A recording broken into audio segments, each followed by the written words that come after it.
Is today the first day that you both met? Yeah. Yes, yeah. And then we caught some giant butterflies together. Yeah. And, you know. I said to Claire during it, I said, having watched you all my life, it's surreal to have you balancing a teacup on my head. Right. But no, it was lovely. What was the first project that you remember seeing Claire in? Little Women, for sure. And then I asked you about it. Romeo and Juliet. I wrote an essay on Romeo and Juliet when I was at school, and as I was saying there, I always remember Claire as Juliet doing this amazing sort of guttural sob when she found out Romeo had died, and I remember it still now vividly, and I remember the fish tank scene as well, vividly as well, which was amazingly done, and I just remember the performances just being incredible. Yeah, so it's very surreal to be here, I must say. Well, I, like the rest of the world, discovered Baby Reindeer. It's not been that long ago. Yeah, it's about 2 years ago. 2 years it came ago. out. Yeah. We're all still recovering. No, really, that's one of the most exquisite piece of television, or in any media. It was just so amazing. Oh, what thank you you. did. That's real kind. Thank you. Now, both Half Man and The Beast in Me are both very intense. I'm wondering, are either of you able to leave work, go home, kind of leave it on set, or do you carry your characters with you? You kind of have to. You have to build that muscle because you will just exhaust yourself otherwise. It helps when you have kids, honestly, because they just jar you into another reality. They don't give you the option. Yeah. No, how about you? Well, because I do all like the show running stuff, I tend to sort of like.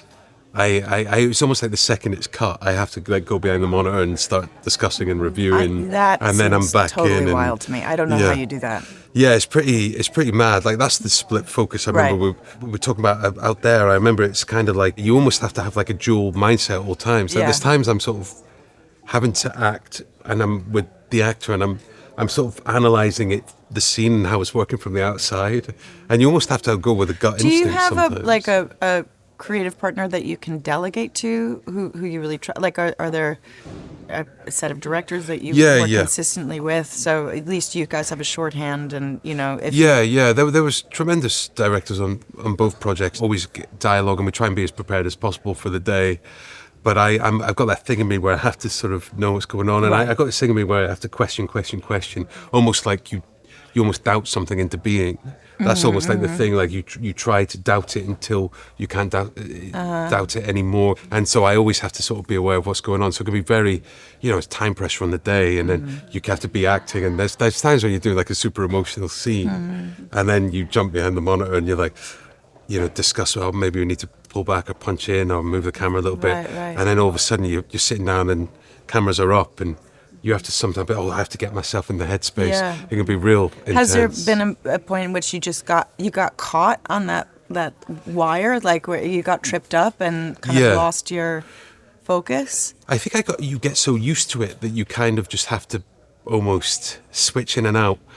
That's a good question. I'm sure, for sure. I'm trying to think of an example, but I'm sure for sure, like something like that will have happened, and I think usually like time pressure plays like a massive part in it, because sometimes like you're getting to the end of the day and there's no time to jump behind the monitor, or you jump behind it and you have to make a quick adjustment, and then you've got one take and you've got like 2 minutes left, right and and then you just have to sort of go for it and hope for the best. Final question, what would you both be doing if you were not acting? Look, I'm not saying I was ever a great soccer player, I love it so much and playing it so much that I maybe if I went back to the start, I would give it a shot and just really try and apply the determination that I have being a writer, showrunner, whatever, to football, and hope that maybe something would happen. But who knows? That would be the dream. But it's it probably wasn't good enough. But how about you? Maybe a therapist of some kind. I have to say, you have very calming energy. I think I you do? would make a great therapist. Thanks. Thank you both so much. This was so lovely. My Thanks so pleasure. much. Thank you. So nice to meet you. Thank you. Yeah, nice to meet you Thank you. too.